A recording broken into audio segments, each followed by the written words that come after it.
Gibran kemarin memainkan pakem politik Amerika. Dia menjadi yang disebut dengan attack dog, bagian menyerang. Iya. Memang tugas dia nyerang, menunjukkan keburukan-keburukan capres lain. Karena mungkin tidak dieksekusi dengan terlalu baik, yang terdengar adalah drama-dramanya, gimmick-gimmicknya itu.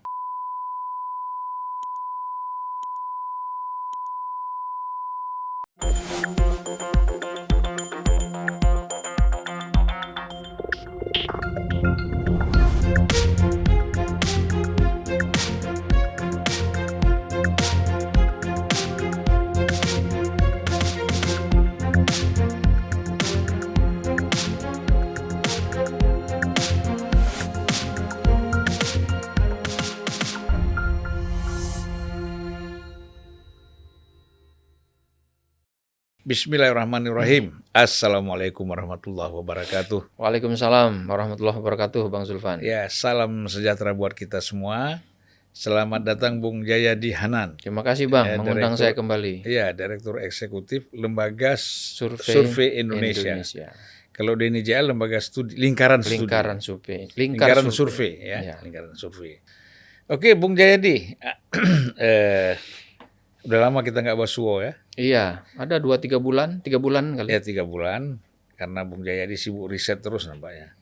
Abang yang sibuk dengan tamu-tamu yang lebih populer. Enggak juga.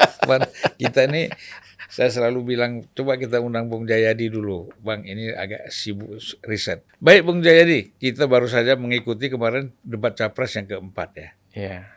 Capres sudah 2 kali, Cawapres sudah 2 kali ya. Dan selalu ada drama-drama ya, kalau kita lihat. Sebenarnya substansinya sudah bagus.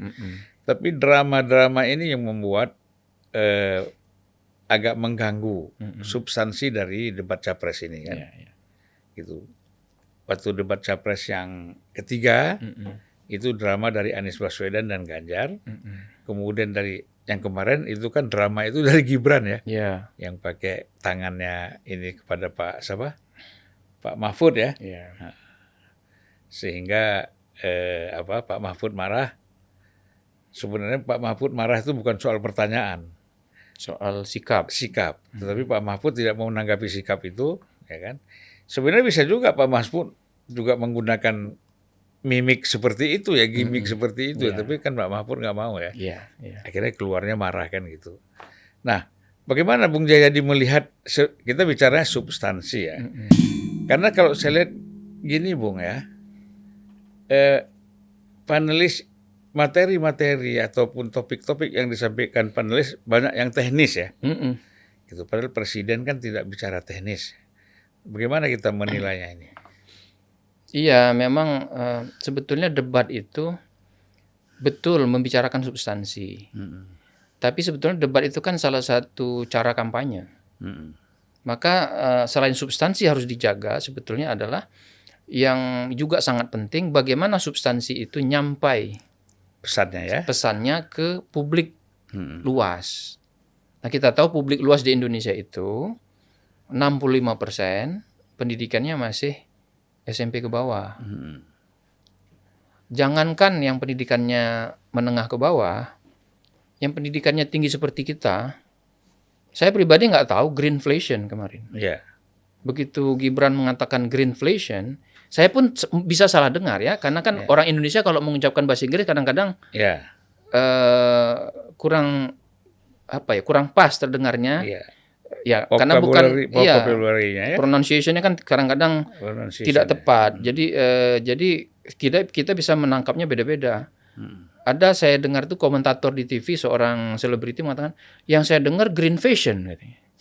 Jadi fashion hijau, bukannya jadi itu aja contohnya. Nah, bagaimana orang-orang yang terdidik seperti kita, yang punya informasi banyak tentang hal-hal sosial, politik, budaya, tak paham gitu. Bahkan saya yakin sebetulnya para kandidat Cawapres kemarin juga banyak yang tidak paham soal karena isu-isu lingkungan, apalagi yang sifatnya teknis, dengan istilah-istilah yang masih menggunakan bahasa Inggris dan sebagainya itu kan masih cukup asing di kita.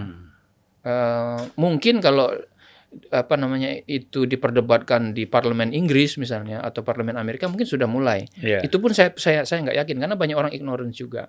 Jadi maksud saya itu memang kita menginginkan substansi debat, tapi sekali lagi debat itu harusnya dipergunakan oleh para cawapres untuk menyampaikan pesannya kepada publik bahwa dia paling pantas sebagai cawapres gitu. Itu yang mestinya terlihat. Nah, itu kurang terlihat kemarin. Di hampir di semua calon ya. Termasuk juga sebenarnya debat ketiga, Bang. Kan debat ketiga isunya kan isu luar negeri. Bagus sekali itu. Isunya bagus, tapi kan orang yang ngerti isu-isu luar negeri, isu-isu persenjataan, geopolitik itu nggak banyak yang paham.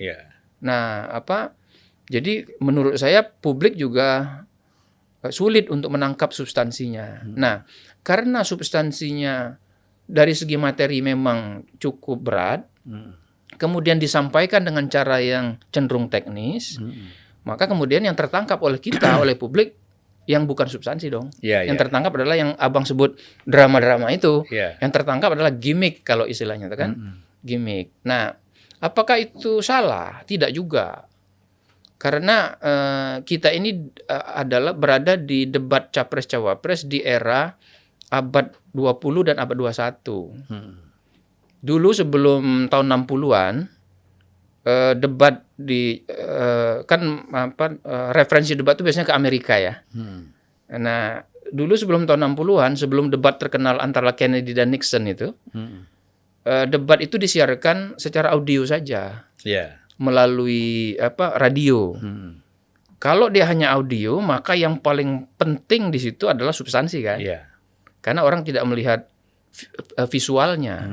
Tapi karena sekarang itu istilahnya itu debat kita itu adalah televised debate gitu, debat yang di televisi disiarkan melalui TV, apalagi sekarang lewat sosial media, maka orang akan melihat baik audionya, mendengar audionya, lalu melihat visualnya serta gabungan keduanya.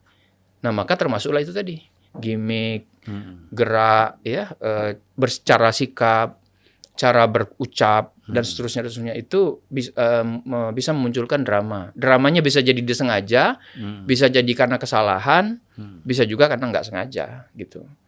Nah, kemarin ada beberapa drama atau beberapa gimmick yang memang disengaja kan. Misalnya yang abang sebut itu bagaimana Gibran mencari-cari jawaban Pak Mahfud gitu kan gitu. Jadi itu kan drama atau gimmick yang sengaja dibuat. Maksudnya untuk mengatakan bahwa lawannya tidak qualified kira-kira gitu. Pak Mahfud lalu mengatakan misalnya terkait dengan pertanyaan soal greenflation itu ya. Ya pertanyaannya receh. Karena bukan kalau istilah Caimin bukan di sini levelnya untuk membicarakan hal itu. Di sini tuh levelnya calon wakil presiden dan calon presiden membicarakan policy yang lebih makro cakupannya gitu. Iya ada benarnya juga gitu. Tapi sebetulnya para kandidat sebetulnya paling tidak harus punya pandangan umum. General overview terhadap isu-isu itu. Isu lingkungan isu apalagi bioenergi kalau istilah Caimin.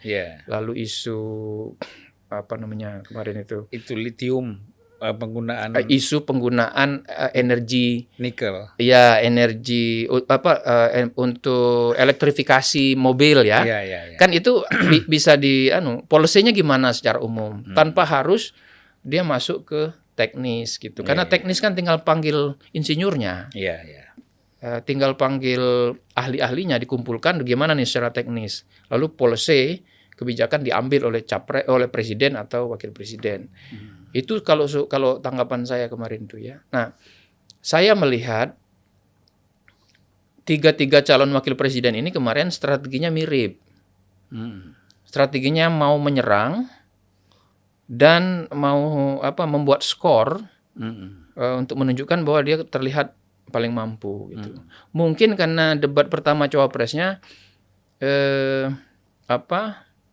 terutama Imin dan Pak Mahfud kurang berhasil. Mengapa kurang berhasil? Kalau dilihat hasil survei dari beberapa lembaga itu terlihat bahwa memang yang dianggap tampil paling baik di debat cawapres pertama itu kan Gibran. Saya kira masalahnya bukan di penampilan, bukan di penampilan ketiganya sebetulnya. Bukan bahwa Gibran tampil sangat baik sebetulnya, jauh lebih baik daripada Cak Imin atau Pak Mahfud sebetulnya, tapi karena dalam debat itu ada yang disebut dengan public expectation, ekspektasi publik. Nah, ketika debat cawapres pertama, ekspektasi publik terhadap Gibran itu sangat rendah. Ini pasti habis, pasti dia nggak bisa ngomong, pasti dia nggak bisa, pasti dia sangat gugup dan sebagainya. Karena berhadapan dengan profesor dan politisi kawakan.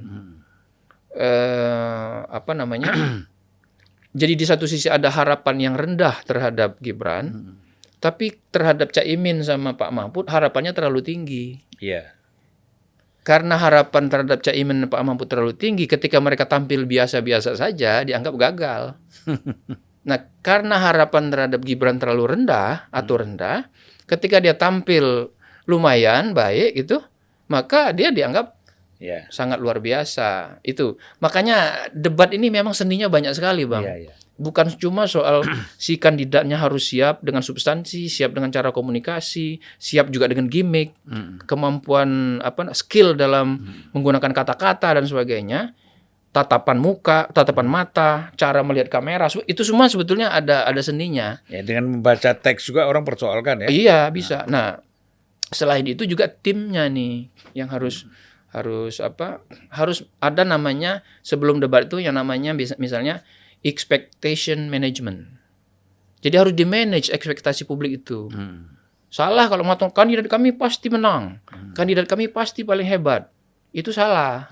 Strategi itu. Yang benar adalah ya kandidat kami siap, sangat siap, tapi kami juga tahu kandidat lain mempersiapkan diri karena itu, tapi kami yakin kandidat kami akan bisa menghadapi dengan baik. Jadi kan dijaga, jangan terlihat terlalu tinggi di awal.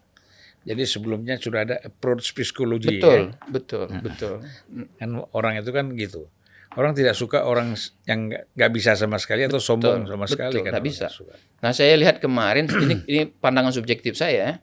Sebelum debat itu expectation management itu tidak terlihat cukup baik. Yang terlihat malah masing-masing pokoknya kandidat kami pasti menang. Gitu. Yang terlihat kan gitu. Atau memang mereka tidak melakukan apa-apa.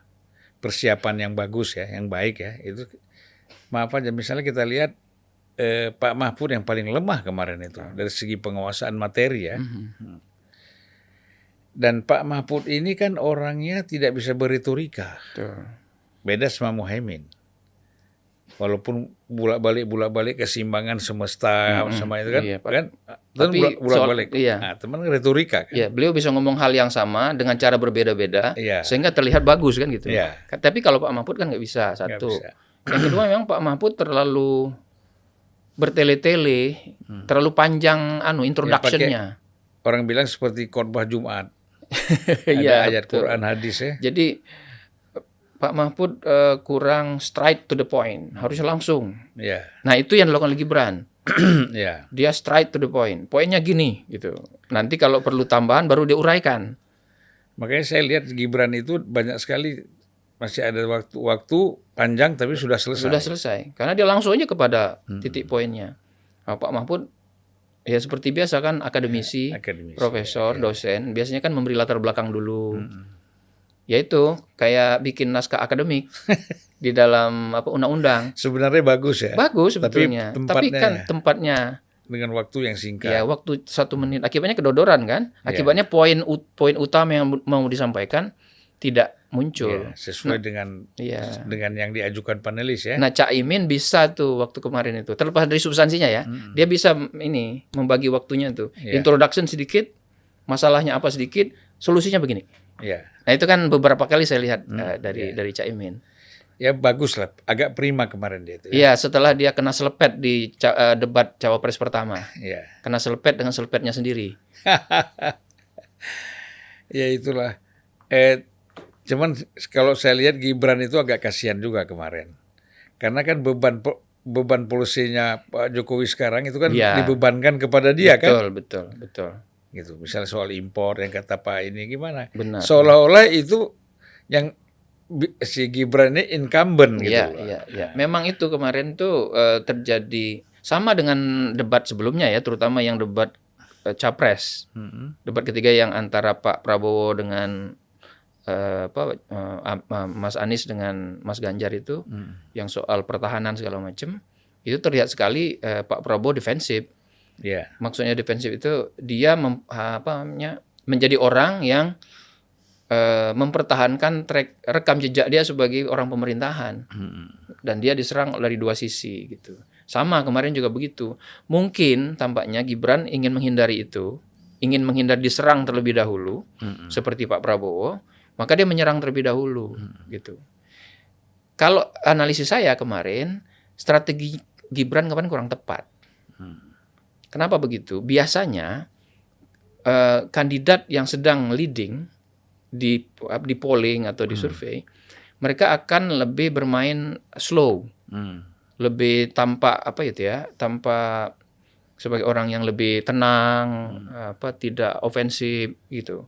Biasanya begitu. Kenapa? Karena mereka ingin menunjukkan bahwa mereka memang dengan tenang sudah siap untuk menjadi presiden dan wakil presiden gitu. Tidak dahulu menyerang. Itu yang itu faktor usia. Nah, itu harusnya ya mungkin itu, tapi mungkin juga ini timnya kan? Timnya. Yang kedua, memang Gibran kemarin memainkan pakem politik Amerika. Gibran kemarin sebetulnya sama dengan Caimin sama dengan Pak Mahfud. Apa pakem politik Amerika? Cawapres itu posisinya dia menjadi yang disebut dengan attack dog. Bagian menyerang. Memang tugas dia nyerang, menunjukkan keburukan-keburukan capres lain. Itu tugasnya cawapres dalam debat kalau di Amerika atau dalam kampanye. Nah, dugaan saya kemarin sebenarnya Gibran tidak akan mainkan strategi itu. Caimin sama Pak Mahfud pasti memainkan strategi itu karena mereka ingin memperoleh skor kan. Nah, tapi ternyata Gibran pun memainkan itu. Akibatnya sering karena mungkin tidak dieksekusi dengan terlalu baik, akibatnya yang terdengar adalah drama-dramanya, gimmick-gimmicknya itu. Apalagi kemudian dia menjadi satu-satunya cawapres yang satu-satunya cawapres yang berhadapan dengan dua orang cawapres yang lain, yang kalau Pak Mahfud sama Caimin kan cenderung saling menimpali saja. Dan sama seperti debat capres ketiga, ada dua orang yang menjadi oposisi, ada satu orang yang menjadi incumbent gitu. Ya mungkin kan persoalan kalau kita lihat kemarin kan sebenarnya kan di ketiga ini bisa masing-masing. Apa ini mungkin berkaitan ada rencana koalisi di putaran kedua barangkali, sehingga tidak saling menyerang. Itu salah satu bisa. Yang kedua, keduanya juga sedang bersaing untuk memperoleh, katakanlah untuk bersaing masuk putaran kedua kan gitu. Keduanya. Jadi itu di satu sisi, sehingga mereka tahu bahwa yang paling baik adalah mengambil skor dari pihak yang sedang leading. Karena kalau 02 sebagian suaranya diambil oleh 01, sebagian diambil oleh 03, maka peluang putaran kedua menjadi lebih besar kan? Artinya peluang putaran satu menjadi lebih kecil. Dengan cara diserang secara bersama-sama, diharapkan itu terjadi. Jadi itu yang tapi itu apa enggak strategi yang salah juga ya? Karena kan kalau artinya kalau bisa kita ambil sendiri, kenapa harus kita bagi dua? Kan gitu semua dalam politik ya. Harusnya kan dari 02 itu diambil aja semua sama Anies, sama 03 misalnya atau 01, atau sebagi-bagi. Bagi-bagi ini kan akhirnya kalau kita lihat, loh siapa yang diuntungkan kan gitu. Ya bisa seperti itu, tapi bisa juga begini Bang, menjadikan 02 musuh bersama. Dan itu akan memungkinkan pemilih 02 itu menjadi banyak yang ragu-ragu atau bisa berubah kan? Nah, tapi kan tidak tahu berubahnya mau kemana, begitu. kalau saya perhatikan migrasi suara di analisis dari November ke Desember, itu yang terjadi adalah suara Ganjar cenderung turun, dan itu terjadi sejak Oktober ketika Pak Prabowo dan Gibran diumumkan. Kemudian suara Prabowo naik, suara Amin juga naik dikit-dikit naik. Artinya apa itu? Artinya ada perpindahan suara dari Ganjar ke Prabowo. Nah, dari mana nih suaranya? Kalau kita analisis, dari Ganjar banyak ke Prabowo. Kenapa? Ada pemilih Jokowi yang berhasil dibujuk Jokowi, yang bukan PDIP, pindah ke Prabowo. Karena itu dianggap proksinya Jokowi atau perwakilan Jokowi. Saat yang sama, sejumlah pemilih Prabowo yang tidak suka dengan Jokowi, yang masih berada di situ, itu pelan-pelan pindah ke Anies. Nah, jadi dua kandidat ini menyerang keduanya dengan target berbeda, dengan target pemilih yang berbeda. Karena itu masuk akal strategi mereka menyerang sama-sama. Karena kalau Amin menyerang Prabowo di debat itu, diharapkan pemilih yang tadinya masih ragu-ragu di Prabowo pindah ke sini, pindah ke Anies. Bagi 03, mereka ingin menghentikan, bahkan kalau bisa mengembalikan para pemilih, terutama yang PDIP yang sebagian pindah ke Prabowo itu balik. Jadi memang targetnya papan targetnya beda. Karena itu dengan menyerang bersama, mereka sebetulnya menyerang dua kolam yang berbeda, sehingga muntahannya itu pun akan berbeda. Tapi kan begini, sudah dari 4 kali debat ini kan menunjukkan justru ketika 03 menyerang 02, Ganjar ini menyerang 02 kan sudah terbukti bahwa suara dia semakin menurun kan, yang migrasi ke 02 kan. Iya, tetapi penurunan suara Ganjar itu sangat lambat sejak November. Penurunan suara Ganjar itu kalau dipergerakan di survei drastis dari Oktober ke November. Ketika Prabowo Gibran diumumkan, nah itu suara Ganjar turun drastis dari sekitar 36 menjadi 22, 23 atau 24. Sebaliknya suara Prabowo naik dari 35-36 pada Oktober menjadi 46 di November. Sedangkan dari November ke Desember dan Januari itu hanya terjadi penurunan 1-2%, dan kenaikan Prabowo sekitar 1,5%-an gitu. Demikian juga dengan pergerakan dari pemilih Prabowo ke Anies. Itu melambat sejak terutama November, Desember dan Januari. Jadi itu berarti sebetulnya debat itu bagi Ganjar mungkin berpengaruh negatif, tapi tidak sangat signifikan dampaknya, begitu. Nah, memang secara keseluruhan, ini berdasarkan data yang saya punya sampai dengan pasca debat ketiga ya Bang ya, terlihat bahwa memang debat tidak berpengaruh banyak terhadap naik turunnya elektabilitas. Dan memang menurut teori secara umum, menurut riset di berbagai negara secara umum, memang debat itu tidak terlalu menaikkan signifikan atau menurunkan secara signifikan, kecuali kalau ada kesalahan fatal yang dilakukan oleh kandidat. Nah, hitung-hitungan kami yang di survei yang barusan saya rilis itu terlihat bahwa secara umum pasca debat ketiga itu ada 11,2% yang menyatakan pilihannya berubah setelah menonton debat. Tapi kalau kita breakdown lagi, yang 11,2% ini, 18%-nya ada di pemilih Anies. Sekitar 9,9, katakanlah 10% ada di pemilih Prabowo. Sekitar 8%-an ada di pemilih Ganjar yang berubah ini. Itu artinya apa?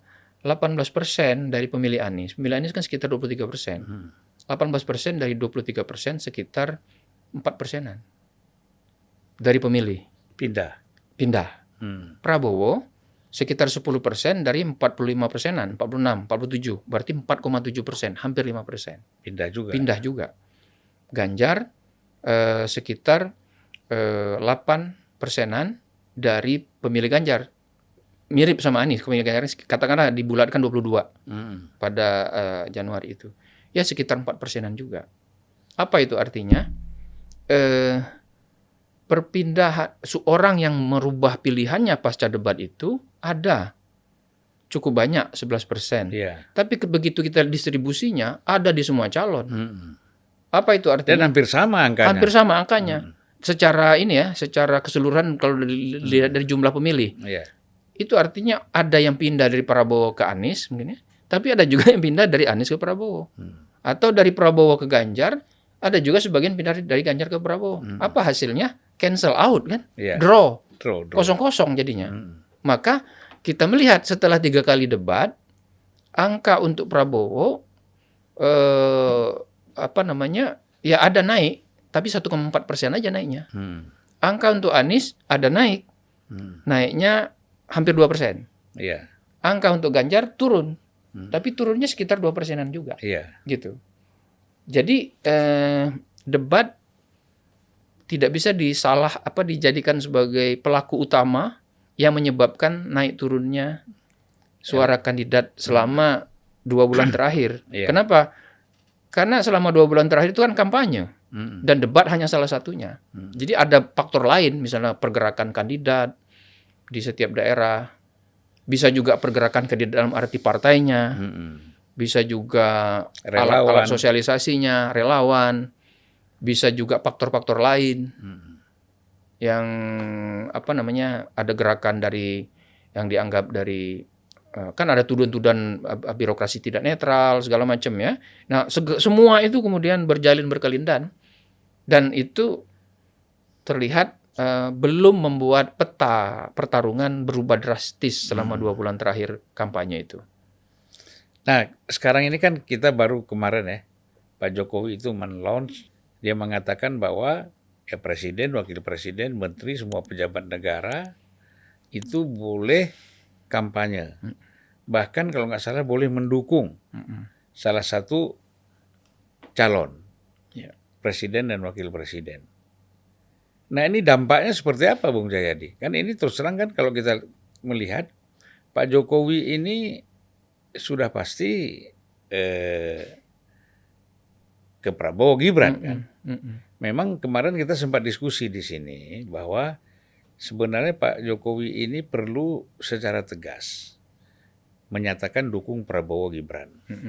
Karena selama ini kan hanya bukan samar-samar, orang juga sudah tahu.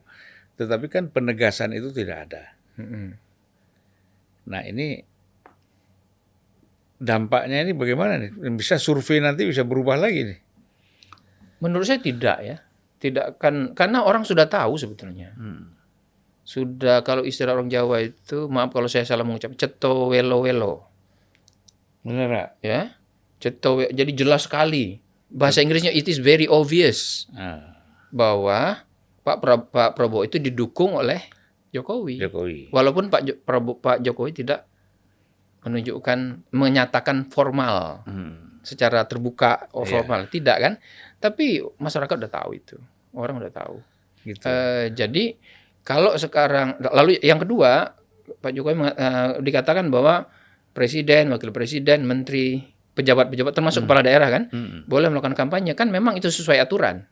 Asal ada aturannya kan? Tidak menggunakan fasilitas negara. Satu, tidak menggunakan fasilitas negara. Yang kedua, kan ada yang harus cuti ya. Atau dia boleh tidak cuti kalau kampanyenya di hari Sabtu Minggu atau hari libur. Lalu yang ketiga, tidak boleh mengabaikan keberlangsungan layanan publik, pengelolaan negara dan sebagainya. Itu aturan-aturan normatifnya kan, begitu. Jadi sepanjang aturan-aturan itu tidak ada yang dilanggar, sebetulnya ya pernyataan Pak Jokowi itu normatif saja gitu. Dan sebetulnya itu tanpa disebutkan sekarang sudah berlangsung lama, Bang. Iya kan? Sejak belum kampanye resmi sudah terjadi itu kan. Ya kita tahu lah ada menteri yang balihonya di mana-mana.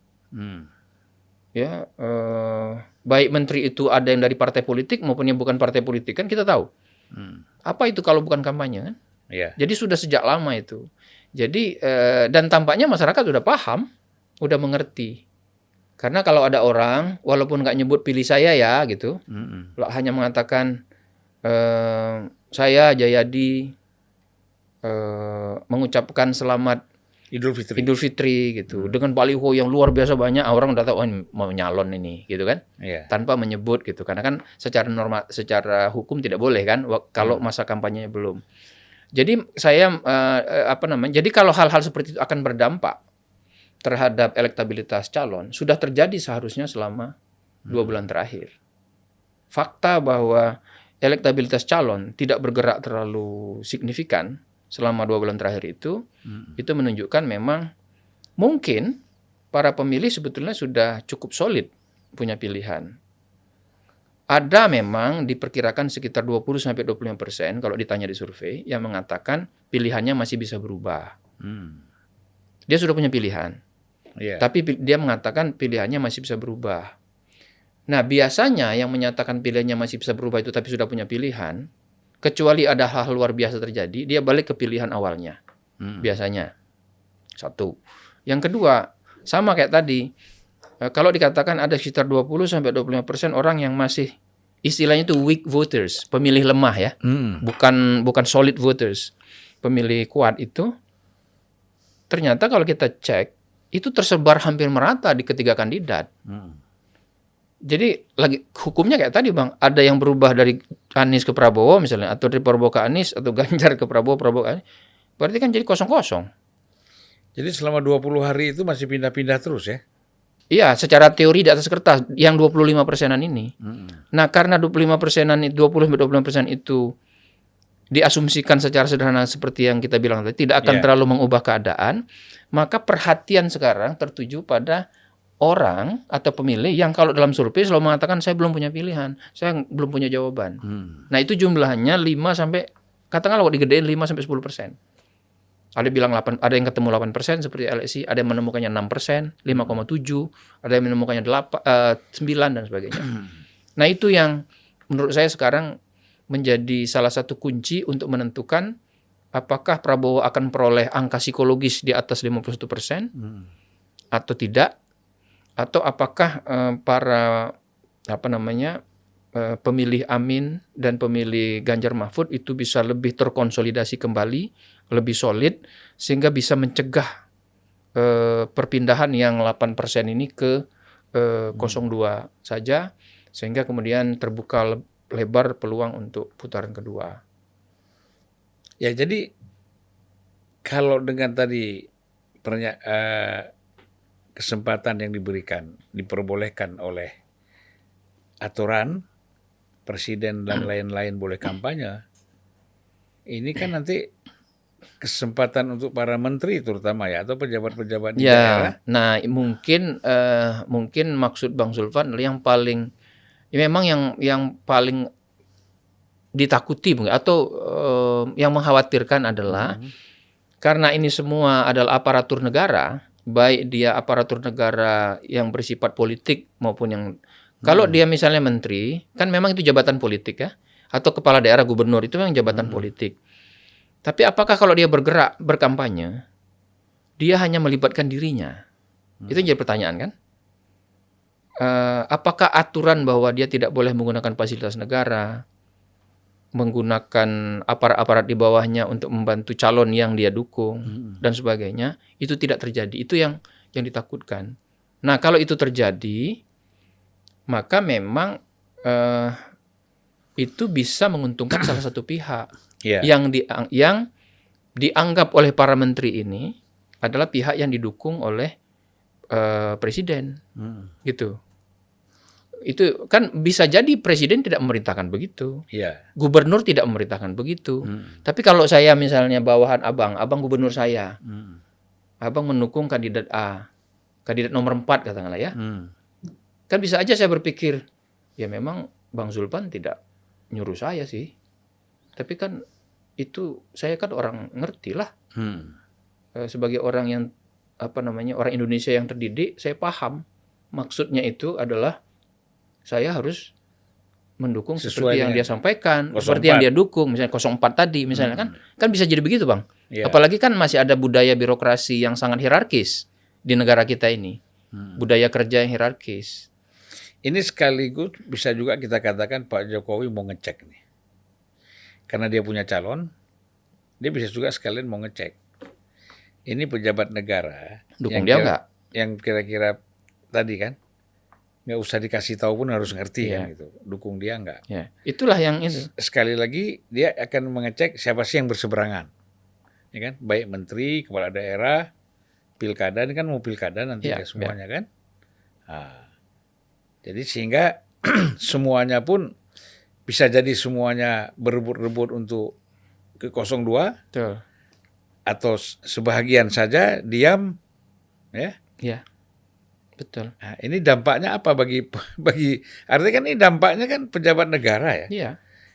Nah, ini kan dampaknya bagi pemerintahan kita gimana, Bung Jadi? Ya itulah berarti kan secara tidak langsung kemudian terjadi mobilisasi terhadap aspek-aspek unsur-unsur aparat negara terhadap calon yang dianggap didukung oleh presiden. Itu yang kalau interpretasinya seperti tadi itu.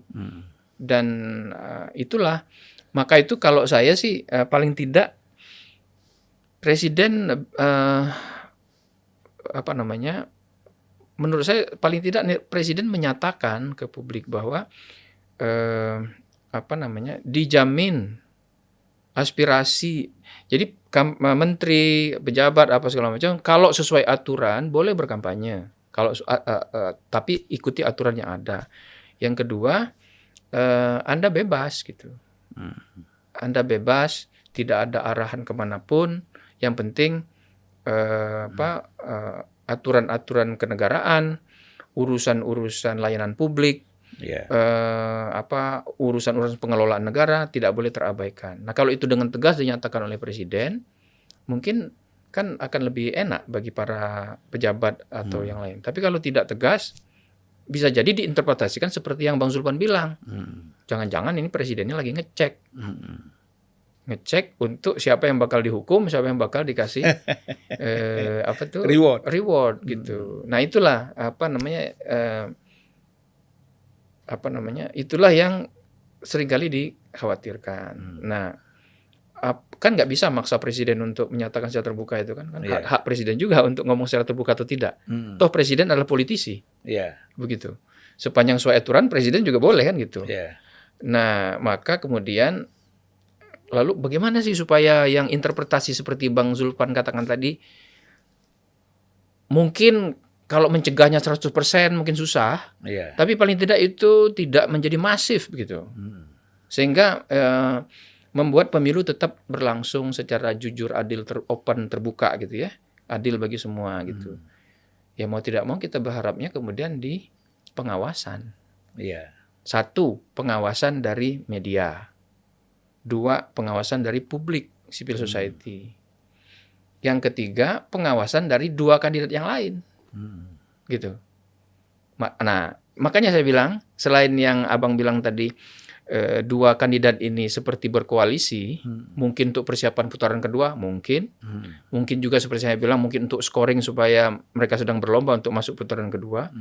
Tapi juga yang ketiga, mereka ingin membalance, mengimbangi kekuatan politik yang dimiliki oleh 02 dengan mereka terlihat seperti berkoalisi di putaran pertama untuk tujuan yang lebih normatif, yaitu menjaga agar peluang-peluang abuse of power, peluang-peluang penyalahgunaan aparatur negara itu paling tidak terbatas, gitu.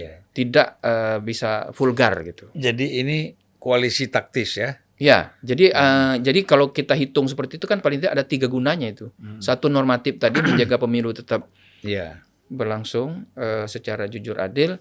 Yang kedua, memastikan agar putaran kedua tidak terjadi sehingga mereka tetap punya peluang, salah satu. Yang ketiga, kemudian menyiapkan langkah kalau terjadi putaran kedua. Meskipun harus kita katakan, ya belum tentu juga pihak yang kalah di putaran pertama mau bergabung dengan pihak nomor 2 di putaran kedua. Maksud saya pihak nomor 2 itu pihak yang menang runner up.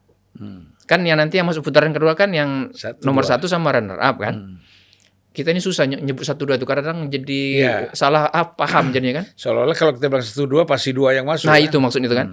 Maksud saya itu pihak yang juara dan runner up. Nah, pihak juara dan runner up itu kan.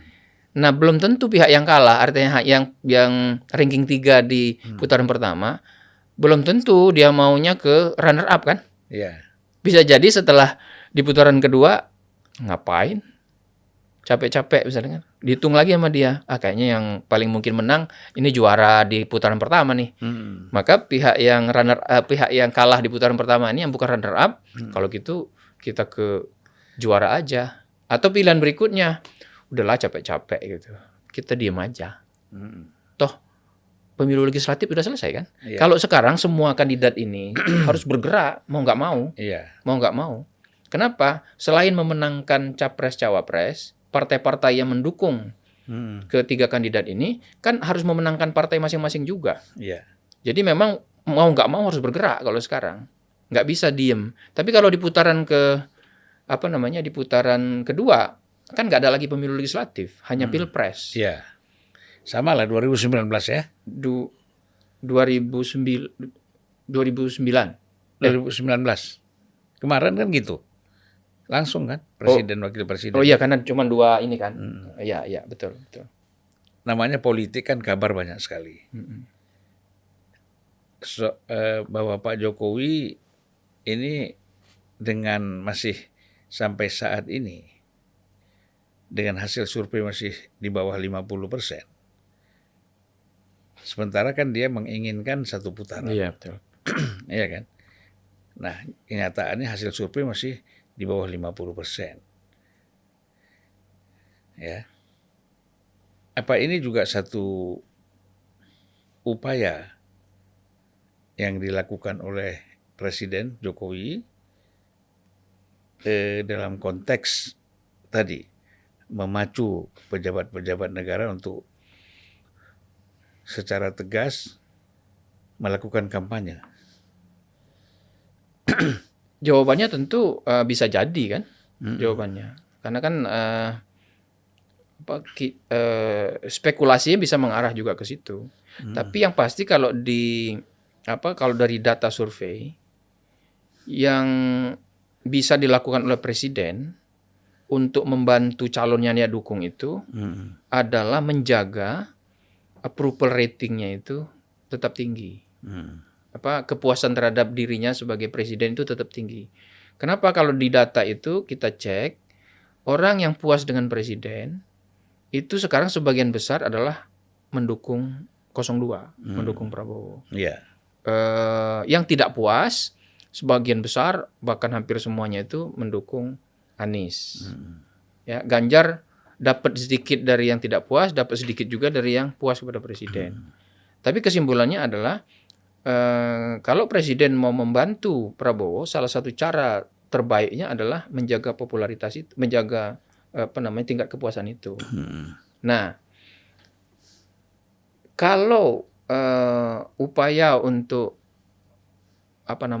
menggerakkan menteri-menteri itu dikaitkan dengan upaya menjaga popularitas, menjaga tingkat kepuasan kepada presiden, lalu tingkat kepuasan kepada presiden itu kemudian berpengaruh positif kepada 02, maka jawabannya iya kan, gitu.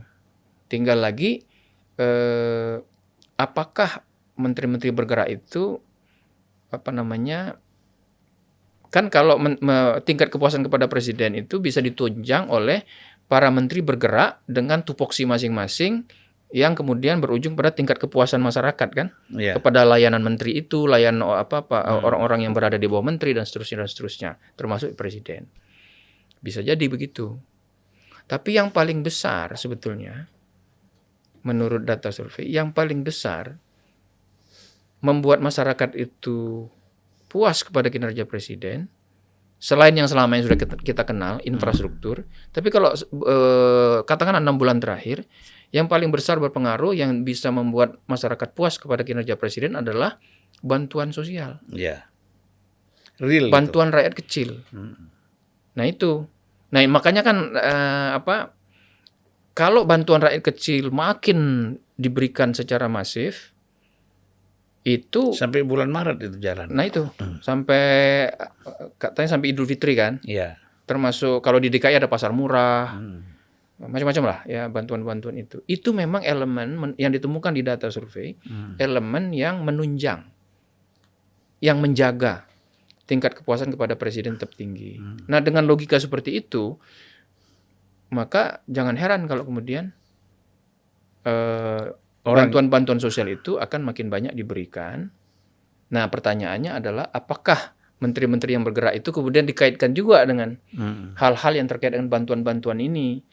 Kalau semuanya itu bergerak untuk urusan bantuan-bantuan, bantuan sosial, bantuan macam-macam kan bantuan itu, bantuan rakyat kecil segala macam, bisa macam-macam tergantung menteri masing-masing. Kalau memang itu yang terjadi, maka ya memang patut diduga presiden sedang menggerakkan menteri-menterinya khusus untuk membantu 02. Ya, tapi kalau misalnya menteri-menteri itu berkampanye tapi tapi dengan tidak berkampanye dengan cuti segala macam, tapi kemudian ketika dia bergerak sesuai dengan tupoksi masing-masing, waktu kampanyenya bukan urusan bagi-bagi bantuan sosial misalnya, maka sulit juga menghubungannya dengan upaya presiden untuk mendukung salah satu calon.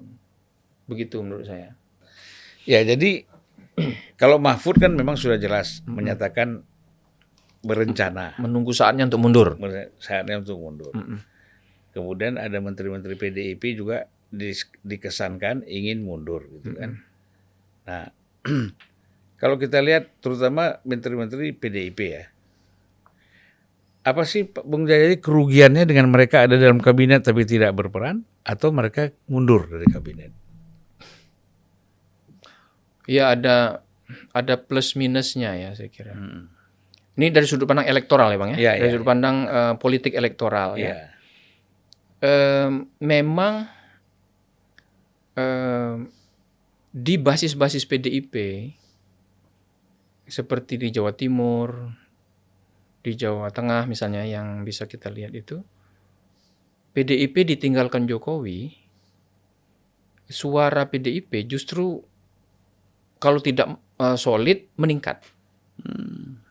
Ya, di Jawa Timur misalnya itu justru dia meningkat.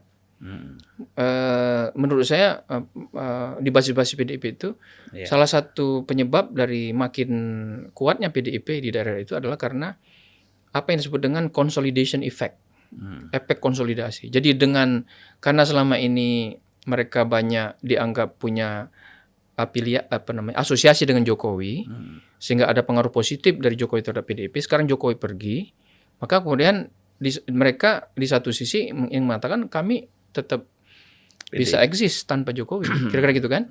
Nah, untuk apa yang kemudian terjadi? Meningkatnya militansi kan. Meningkat militansi, kandidatnya makin banyak bergerak, kemudian semuanya makin berkoordinasi, terkonsolidasi. Akibatnya apa? Suara PDIP terutama partai di sejumlah daerah itu makin kuat gitu. Itu efek yang pertama. Itu artinya kalau mereka makin menegaskan hubungan konfliktualnya dengan Jokowi, itu bisa untung. Iya. Karena itu membuat basis PDIP itu menjadi makin solid. Ya. Misalnya merasa dikhianati lah macam-macam kan. Jadi mereka ingin menunjukkan kami tetap somebody loh walaupun tanpa Anda gitu kan. Tapi jangan lupa PDIP bisa menang cukup besar itu juga karena ditopang oleh suara-suara yang disumbang di daerah-daerah yang bukan basis terlalu kuat PDIP, tapi di situ Jokowi menang. Misalnya. Nah, di daerah Sumatera kan, seperti di Lampung misalnya, itu kan basis PDIP tidak sekuat seperti di Bali atau di Jawa Timur, Jawa Tengah dan sebagainya. Nah, untuk ini PDIP harus berhitung kan. Kalau mereka secara konfliktual berhadapan dengan Jokowi, ya itu akan menguntungkan di daerah-daerah basis. Tapi di daerah-daerah yang lebih luas di Indonesia, Kalimantan, Sulawesi, termasuk Sulawesi Utara, kemudian di sejumlah daerah Maluku, kemudian beberapa daerah Sumatera, bisa jadi mereka ini justru akan mengurangi suara untuk PDIP. Jadi memang PDIP menjadi harus berjalan di dua karang sekaligus. Itulah saya kira kalau dari sudut pandang politik elektoral, itulah salah satu penyebab mengapa pertama mereka tidak dengan tegas kan mengatakan bahwa mereka udah pisah sama Jokowi kan, secara nasional. Dan yang kedua itu tadi mereka kalau menarik menteri berarti kan tegas tuh. Tapi saya kira ada pertimbangan-pertimbangan seperti itu di depan. Mungkin juga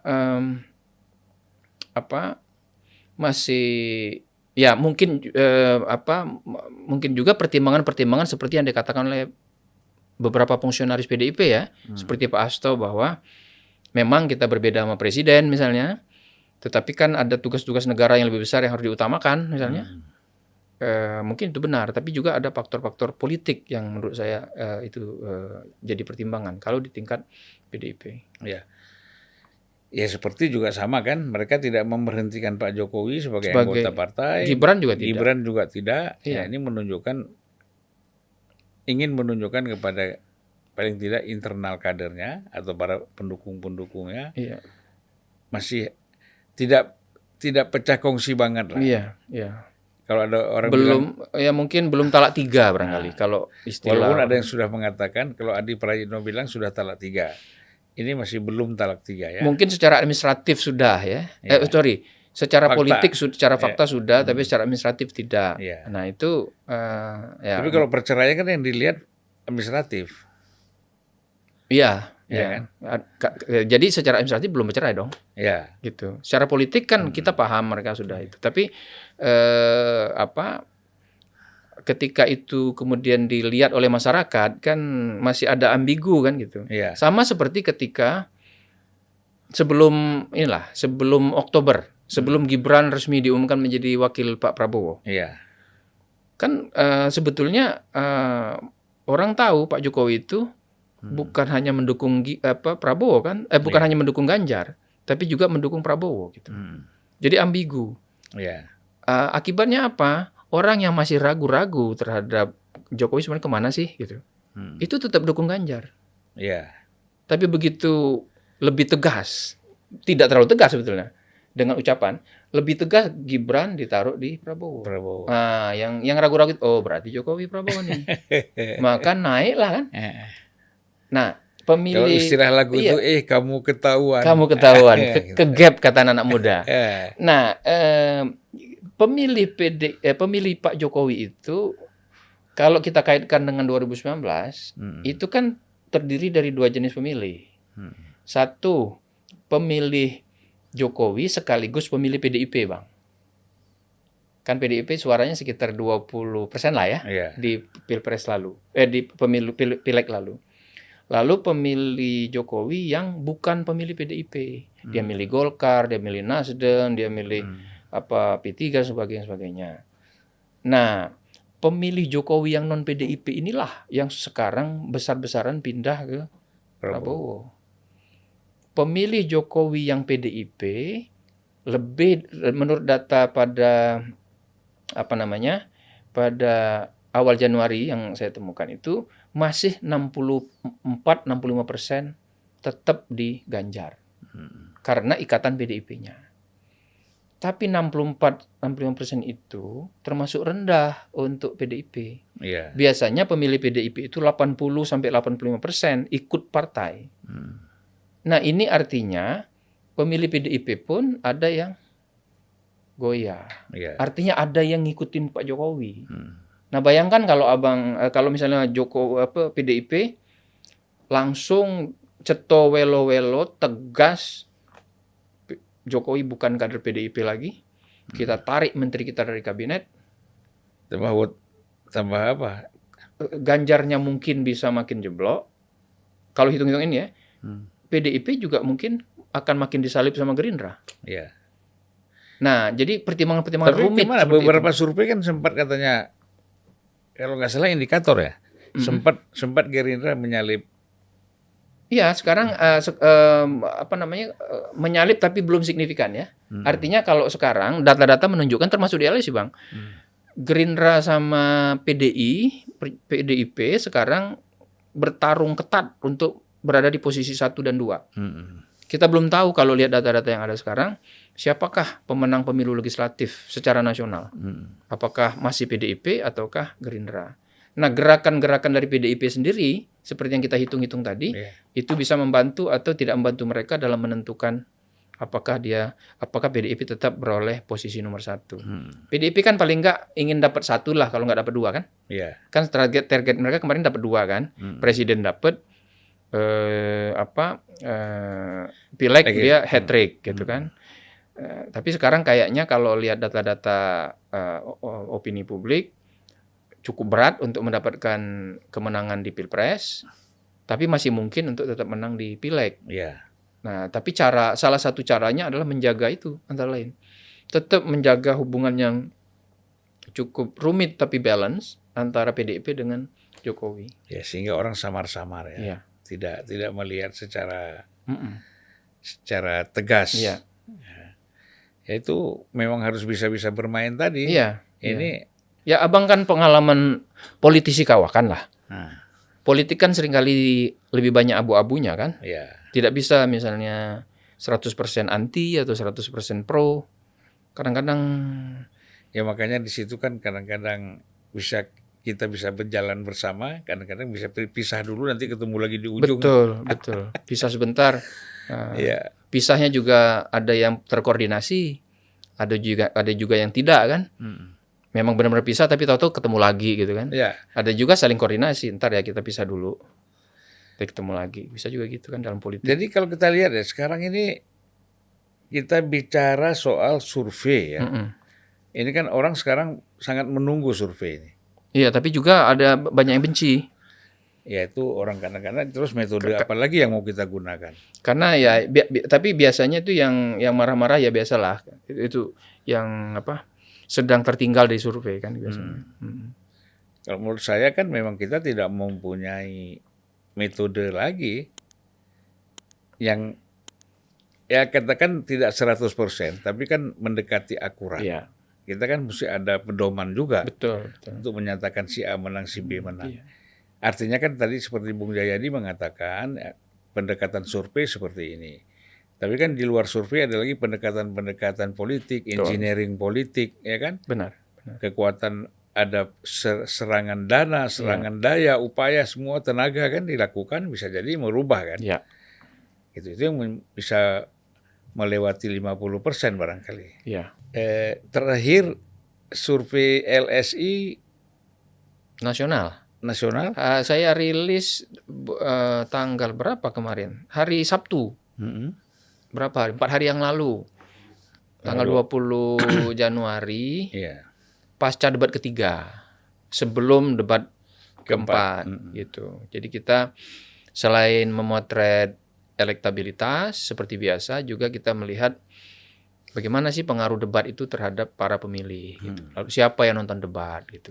Dan seterusnya. Itu yang antara lain kita lihat. Kita juga melihat bagaimana migrasi suara sejak kampanye resmi dimulai tanggal 28 November kan. Apakah terjadi migrasi suara besar-besaran atau tidak gitu. Lalu terakhir ya tentu saja isu yang selalu ramai diperbincangkan sekarang ini. 1 putaran, 2 putaran gitu. Kita melihat data-datanya. Itu yang kita coba analisis kemarin dengan data-data sampai dengan awal Januari 2024 pasca debat ketiga. Debat ketiga kan 7 Januari. 7. Kita ketiga 7 Januari. Iya, 7 Januari. Debat Capres. Iya, Capres ya. Debat Capres. Surveinya survei telepon, Bang. Jadi kalau survei telepon, catatan pertamanya adalah dia hanya mencakup 83% populasi.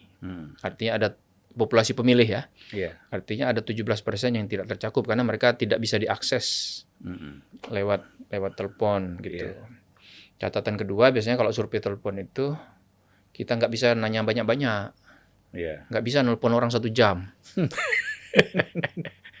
Nggak dibayar pula. Sudah nggak dibayar ya. Oh kalau telepon sekarang supaya dia mau tetap menjawab pertanyaan kita, kita kasih biasanya tuh pulsa 10.000, 12.000 gitu.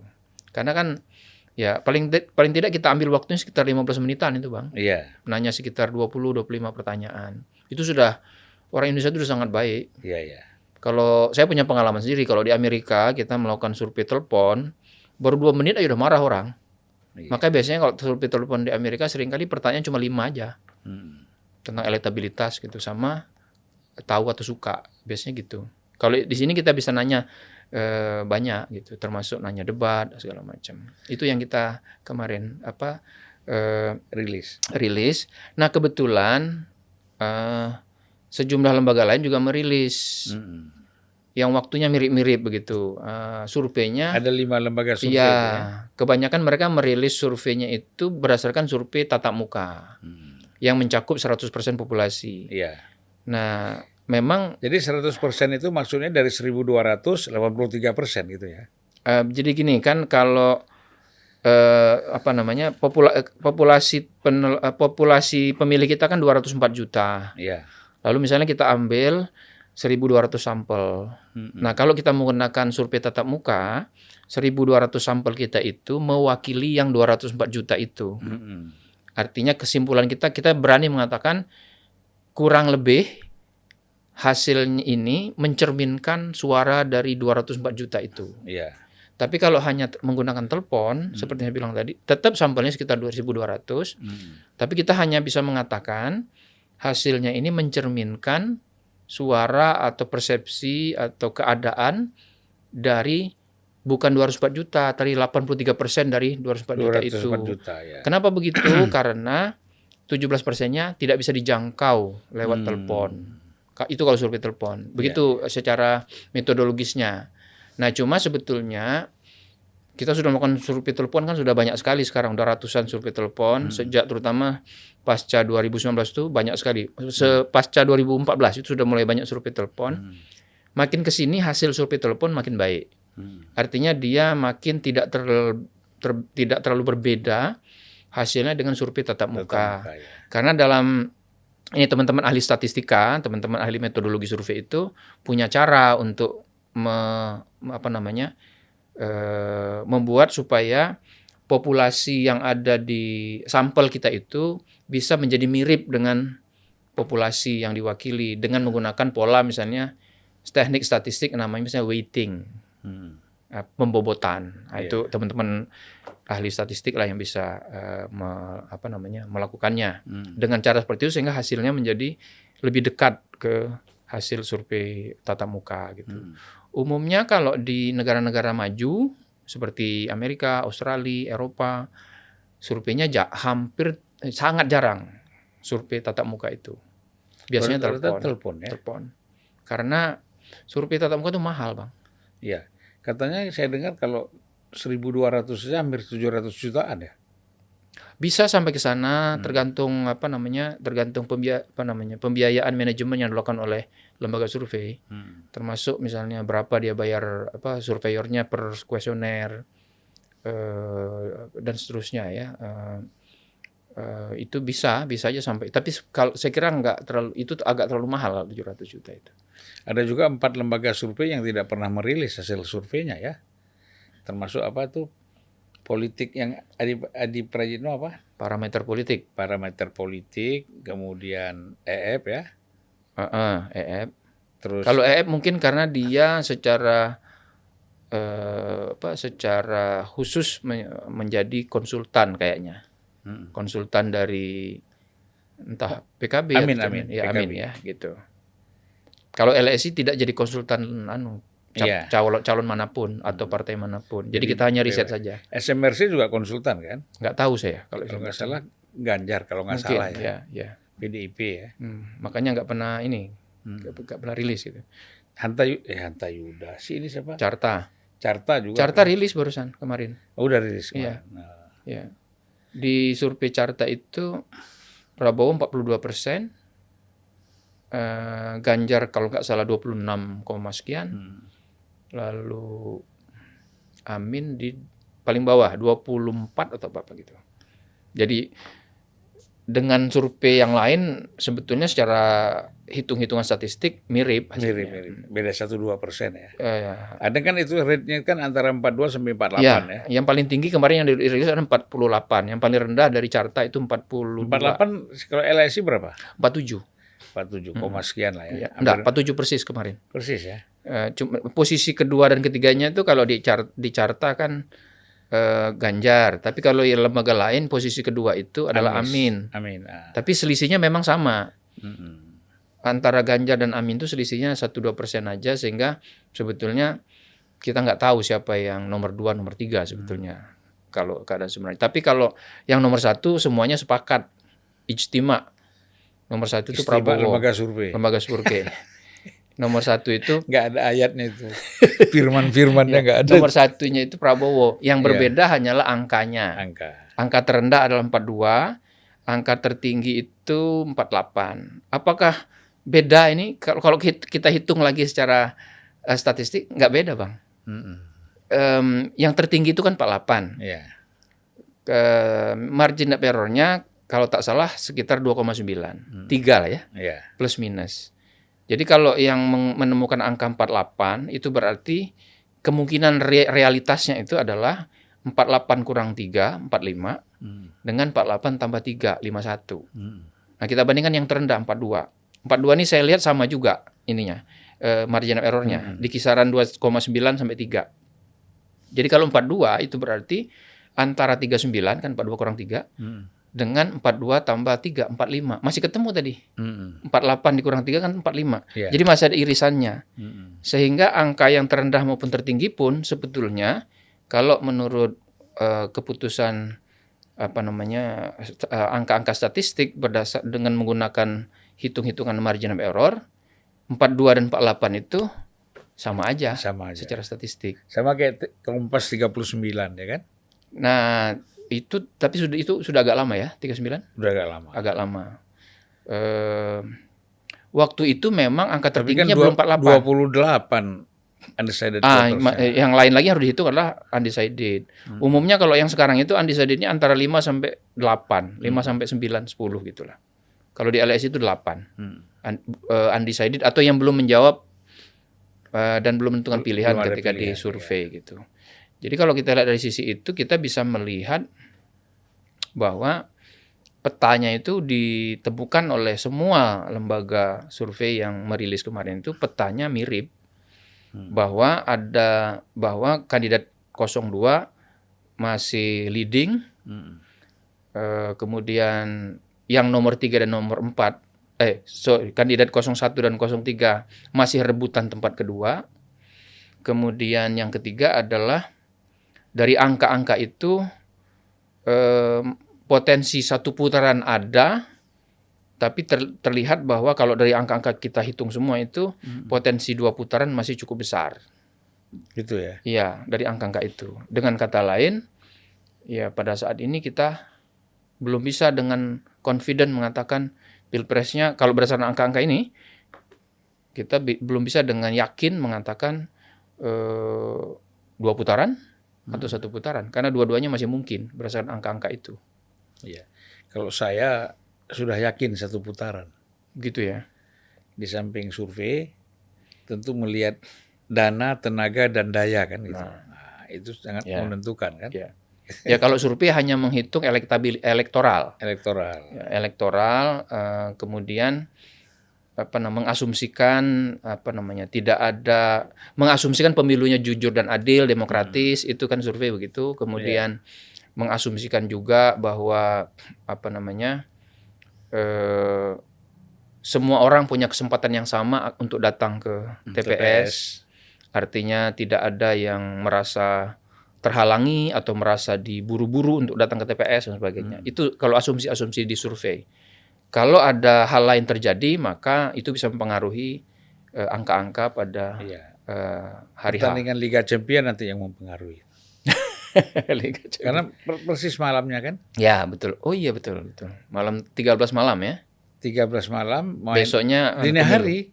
Oh, dini hari. Pas tanggal ya. Iya. Tanggal 14 dini hari. Dini hari pasti anak-anak muda yang pecandu bola itu, kecuali kalau dia nggak tidur ya. Iya. Nah, ini kesempatan bagi PKS dan Gelora ini. Biasa kan mereka ngaji. Ya kan? Lanjut sholat subuh kan. Langsung tunggu jam 8. Siapin ke TPS. Bubur ayam segala macam, langsung ke TPS baru tidur. Yang lain langsung habis nonton bola tidur kan. Iya. Nggak datang jadi. Nggak datang. Iya. Tapi kalau bangun jam 10 masih sempat, Bang. Kan pemilu sampai tapi kan bola itu baik yang kalah yang menang debat dulu sampai jam 5 jam 6 kan. Nggak mungkin bangun jam 10 lah. Oh, berarti ya. Iya. Nasdem riskan nih. Ya partai-partai Nasdem, Golkar ya, Demokrat semua agak riskan. Karena kan nggak ada tosiahnya ya kan. Kapan rencana mau rilis survei lagi? Belum tahu, belum ada Bang, belum ada. Tapi sebelum Pilpres ada ya? Mudah-mudahan masih ada ya. Mungkin kita lihat nanti kalau ada rencana untuk melakukan survei nasional sekali gitu. Tapi nanti kita lihat.